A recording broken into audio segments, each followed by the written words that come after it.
یہ جو کانوں میں ایئر فون لگا کر روزانہ گانا سن رہے ہو، کاروں میں سفر کرتے ہوئے جو گانے سنتے ہو، اور وہ بھی اتنے گندے گندے گانے جو انسان کی شہوت کو ابھارے، جو انسان کو گناہوں پہ ابھارے، کیا بھول گئے رسول اللہ صلی اللہ علیہ وسلم کا فرمان؟ اللہ کے رسول فرماتے ہیں بارش کے برسنے پر جیسے سبزہ پیدا ہوتا ہے، ویسے میوزک کی آواز کی وجہ سے انسان کے دل میں نفاق پیدا ہوتا ہے۔ میں یہ تو نہیں کہتا کہ لوگ منافق ہو گئے، مگر اللہ کے رسول فرما رہے ہیں میوزک سنو گے تو دل میں نفاق پیدا ہوگا، اور نفاق کس کو کہتے ہیں؟ زبان پر کلمہ ہے اور دل میں کفر ہے، یہ نفاق ہے۔ نفاق کس کو کہتے ہیں؟ کہ زبان پہ کلمہ ہو اور دل میں کفر ہو، اور یہ کس سے پیدا ہوتا ہے؟ یہ میوزک کی وجہ سے۔ بتاؤ، شادیوں میں میوزک بجاتے ہو، گاڑیوں میں میوزک بجاتے ہو، اور اللہ اکبر رات کے 2-3 بجے تک میوزک میں ڈوبے رہتے ہو۔ جانتے ہیں میوزک کا انجام کیا ہے؟ اللہ کے سچے رسول تمہارے اور میرے آقا مصطفیٰ جان رحمت صلی اللہ علیہ وسلم فرماتے ہیں جس نے دنیا میں میوزک کی آواز سنی ہوگی، جس نے دنیا میں گانوں کی آواز سنی ہوگی، قیامت کے دن اس کے کان میں سیسا پگھلا کر کے ڈالا جائے گا۔ اے میری قوم کے جوانوں، اپنے گھر کے گرم کے ہوئے تیل کو اگر کان میں ڈالو اور تیل زیادہ گرم ہو جائے تو آدمی اس کو برداشت نہیں کر پاتا۔ اپنے آپ پہ رحم کرو، تم مسلمان ہو، مسلمان۔ نبی نے جو کہہ دیا وہ حق ہے، نبی نے جو کہہ دیا وہ سچ ہے۔ جہنم کی آگ سے، جہنم کی آگ پر پگھلایا ہوا سیسا جب کانوں میں ڈالا جائے گا اس وقت کیا بنے گا؟ مسلمان ہونا، کلمہ پڑھا ہو، کلمہ پڑھا ہے نا، تو کلمے کا تقاضا تو پورا کرو۔ یزید اور حسین میں فرق کیا ہے؟ یزید کلمہ پڑھ کے کہہ رہا ہے سب چلتا ہے، اور حسین کی فکر یہ ہے سب نہیں چلے گا، صرف میرے نانا کی شریعت چلے گی۔ سبحان اللہ، سبحان اللہ۔ اب جان پور والوں مجھے بتاؤ، تم کون سے مسلمان بننا چاہتے ہو؟ یزید کی فکر والے یا امام حسین کی فکر والے؟ امام حسین کی۔ یزید کہہ رہے کلمہ پڑھو سب چلے گا، حسین پاک کہتے سب نہیں چلے گا، صرف میرے نانا کی شریعت چلے گی۔ بے شک۔ کس کے ساتھ ہو؟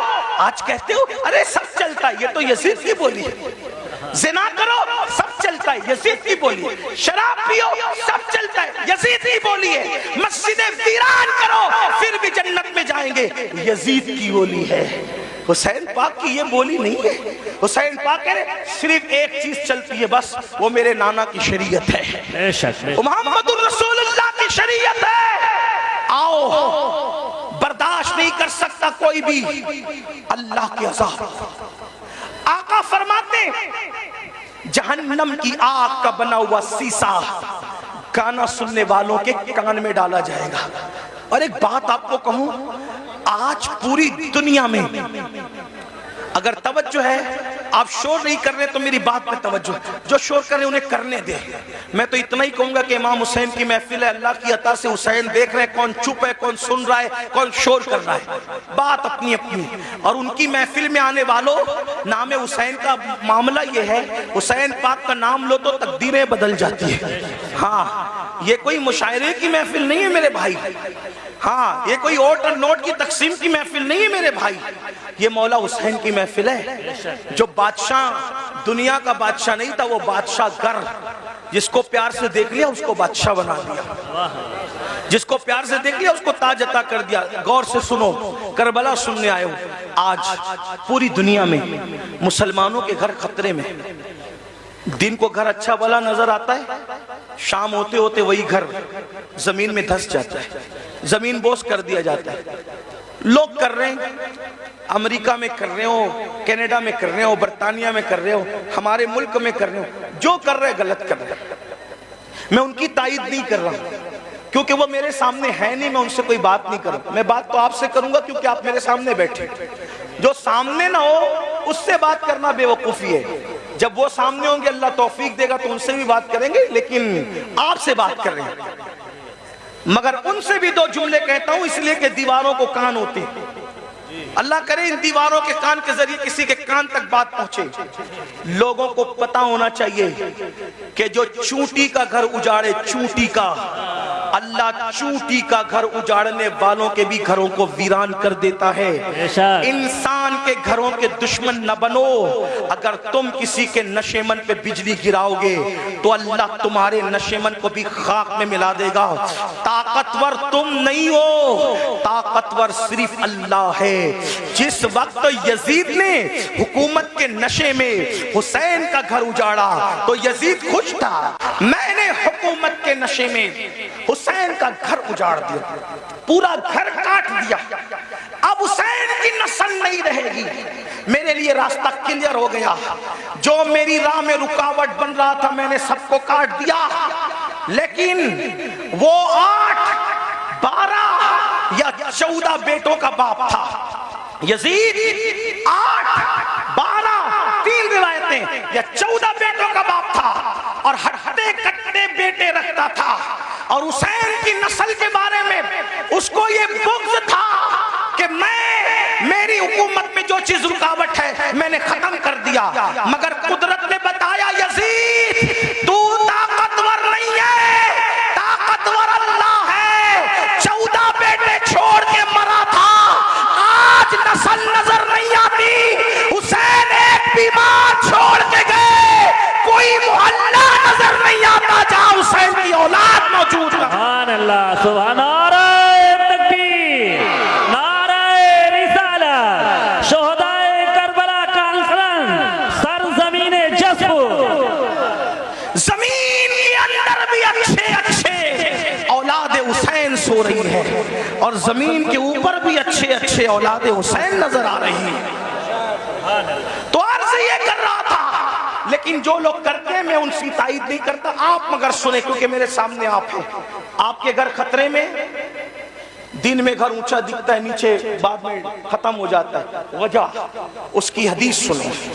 آج سے 1450 سال پہلے گھر اجڑنے، گھر بکھرنے، گھر دھسنے، زلزلے آنے یا کسی کا گھر ٹوٹ جانے کی وجہ بیان فرمائی. اللہ کے رسول علیہ السلام فرماتے ہیں جب تم گانے، میوزک اور شراب میں ڈوب جاؤ گے، یہ میں نہیں کہہ رہا ہوں، اللہ کے رسول فرما رہے ہیں، جس کو علامہ ابن الجوزی نے نقل کیا ہے. توجہ کرنا، آقا ارشاد فرماتے ہیں کہ جب تم گانے اور میوزک کے اندر اور شراب کے اندر ڈوب جاؤ گے تو اللہ راتوں رات تمہارے گھروں کو زمین میں دھسا دے گا. راتوں رات تمہارے گھر زمین میں دھس جائیں. آج 16، 17 سال کی عمر کے میرے نوجوان فلم دیکھ کر، سیریل دیکھ کر نشے کی طرف جا رہے ہیں، میوزک کی طرف جا رہے ہیں. زنا فیشن ہو چکا ہے. امام حسین اسی کے خلاف تو کھڑے ہوئے تھے. اگر یہ سب کرتے ہو تو حسینی نہیں ہو تم، چاہے جو بن جاؤ. میں کسی ایک کو نہیں کہہ رہا ہوں، اپنے آپ میں ڈوب کر سوچو. اگر مسجد کو تم نے ویران کر دیا، اللہ کے گھر کو ویران کر دیا، فجر کی نماز میں سوتے پڑے ہو تو آپ 7 سمندروں کا بھی شربت بنا لو. توجہ کرنا، لوگوں کو میرے جملے تلخ لگتے ہیں لیکن کوئی کچھ کہے میرے بارے میں حقیقت ہے. 7 سمندروں کا شربت بنا لو، امام حسین کے نام پہ بانٹ دو. لیکن اگر تم دین مٹاؤ گے اور شربت بناؤ گے تو امام حسین اس شربت کو قبول نہیں کریں گے، بلکہ اس شربت کو تمہارے منہ پہ مار دیا جائے گا. لیکن اگر تم نے بالفرض ساری زندگی شربت بنایا بھی نہیں، شربت پلایا بھی نہیں، حتیٰ کہ شربت کا نام بھی نہیں لیا، لیکن امام حسین جس دین کو بچانے چلے تھے، اگر اس دین کی حفاظت کے لیے تم نے قربانی دی تو امام حسین قیامت میں تمہیں سینے سے لگائیں گے. میرے عزیز، میرے بھائی، آؤ امام حسین کے مشن کی طرف توجہ کریں. تو عرض یہ کر رہا تھا، آج کل 16، 17 سال کی عمر کے میرے نوجوان اسی طرح شراب کی طرف، زنا کی طرف، جرائم کی طرف، میوزک اور گانوں کی طرف جا رہے ہیں، مسجدوں کو ویران کر چکے ہیں. میرے عزیز بھائی اللہ کے عذاب کو دعوت نہ دے, اللہ کے غضب کو دعوت نہ دے.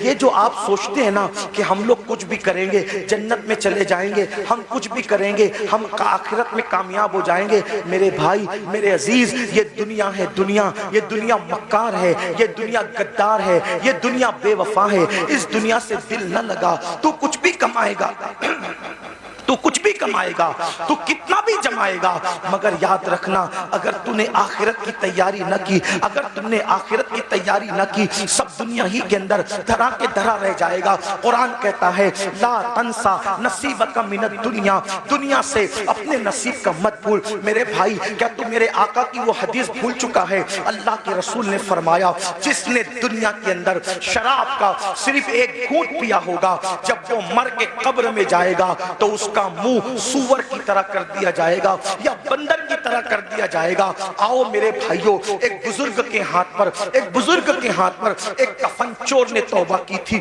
اللہ اکبر, دل کے کانوں سے سن لینا, ایک کفن چور نے ایک بزرگ کے ہاتھ میں توبہ کی تھی. اس بزرگ نے اس کفن چور کو توبہ کروائی, اور توبہ کروانے کے بعد کفن چور سے پوچھا اے کفن چور, اب تو میرے ہاتھ میں توبہ کر چکا ہے, تو نے کتنے کفن چرائے؟ اس نے کہا حضور میں نے تو ہزاروں مردوں کو ننگا کیا, ان کے کفن چرائے. مسلمانوں کے کفن چرائے؟ جی مسلمانوں کے کفن چرائے. تو اس بزرگ نے کہا سچ سچ بتانا اے کفن چور, سچ سچ بتانا کہ تو نے جب مردوں کے کفن چرائے تو کتنے مردے تھے جن کے چہرے مرنے کے بعد قبر میں قبلے کی طرف تھے؟